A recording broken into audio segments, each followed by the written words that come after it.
On va revenir, messieurs, sur la journée évidemment de Joao Almeida et celle des UAE parce qu'ils ont encore montré un collectif très costaud.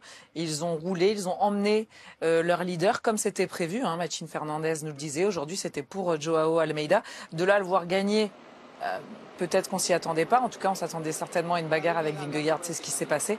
Mais tout a été bien structuré, si ce n'est peut-être un Juan Ayuso un tout petit peu en dessous, Jacques.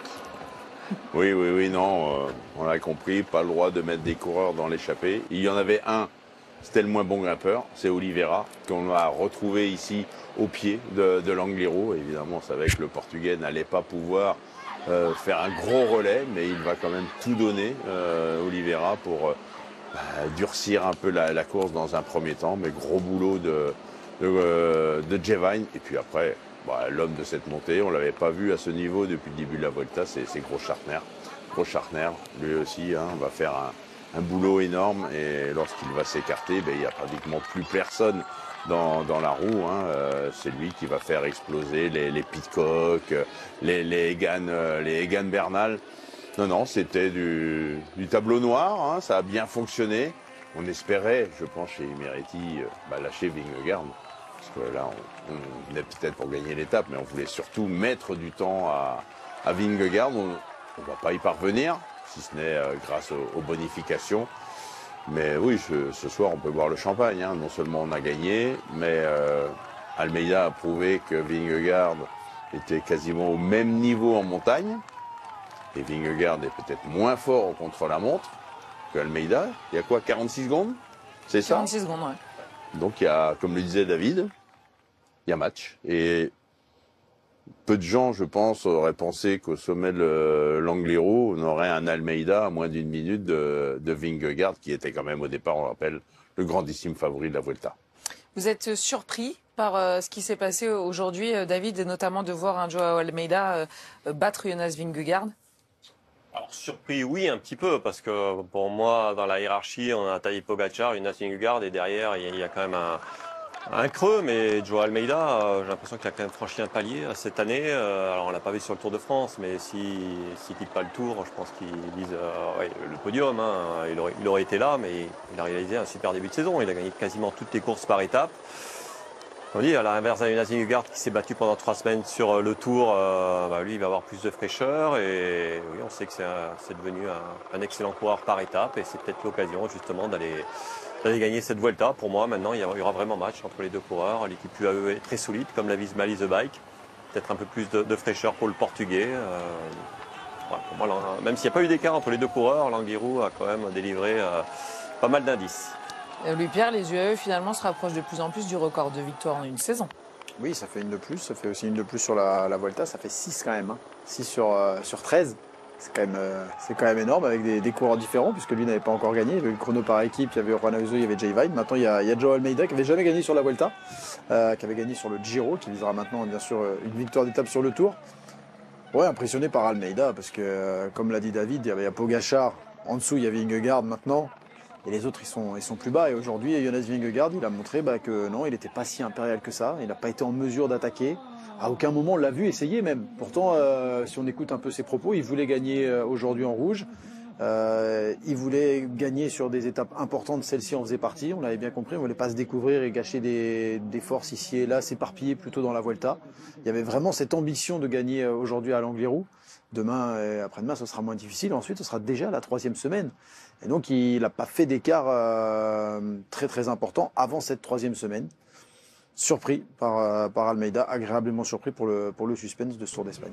Et oui, on sent bien qu'on peut faire quelque chose dans cette équipe Emirati. En revanche, je reviens vers vous, Jackie. On avait parlé de Juan Ayuso sur le plateau d'intro. Je sais que vous êtes un grand romantique. Je sais que vous avez espéré et rêvé au travail acharné de Juan Ayuso. Il a essayé. Oui. Non, mais il a vraiment essayé ou pas? Oui. Alors après, on peut chercher la petite bête, mais quand il est lâché, c'est au pied du cordal.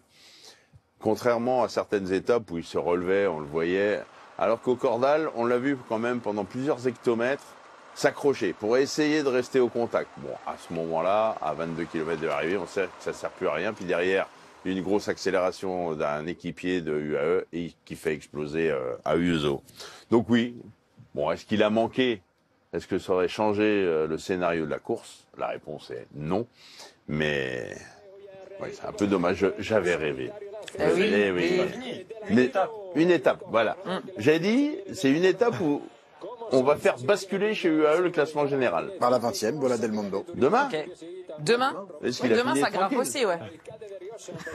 Sait-on jamais. Très bien. On y croit. Non, mais j'aime bien parce que vous êtes très optimiste. Mais vous n'avez pas l'air persuadé. Hein. Moi, je vous crois toujours, Jackie. Voilà.